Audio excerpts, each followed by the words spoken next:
Hi friends, మీకు ఈ video నచ్చినట్లయితే లైక్ చేయండి, సబ్స్క్రైబ్ చేయండి. చైత్ర, విక్కీ వాళ్ళు ఒకటిగా కలిసి ఉండడం చూసి తట్టుకోలేక అక్కడున్న కోనేటిలో పద్మావతి దూకేస్తూ ఉంటుంది. అది చూసిన విక్కీ పద్మావతి అని చెప్పేసి తన వెంటే దొంకేస్తూ ఉంటాడు. ఇంతలో అక్కడున్న పద్మావతిని కాపాడి బయటికి తీసుకువస్తూ ఉంటాడు.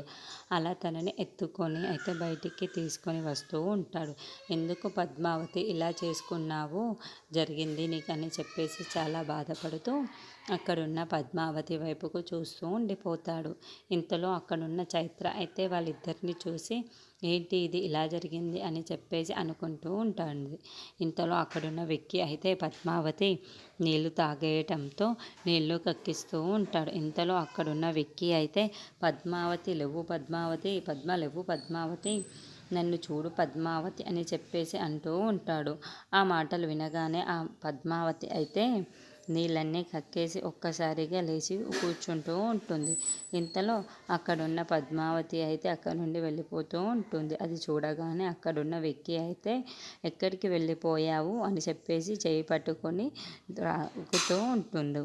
ఇంతలో అక్కడున్న పద్మావతి మాత్రం నన్ను వదిలించుకొని అక్కడి నుండి వదిలిపోతూ ఉంటుంది. ఏంటి పద్మావతి ఎందుకు ఇలా చేస్తున్నావు అని చెప్పేసి అడుగుతూ ఉంటాడు.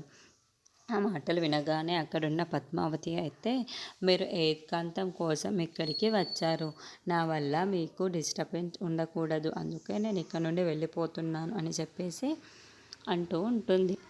ఆ మాటలు వినగానే అక్కడున్న చైత్ర, విక్కీ వాళ్ళైతే ఒక్కసారిగా షాక్ అయిపోతూ ఉంటారు. అక్కడున్న పద్మావతిని చూస్తూ ఉండిపోతారు.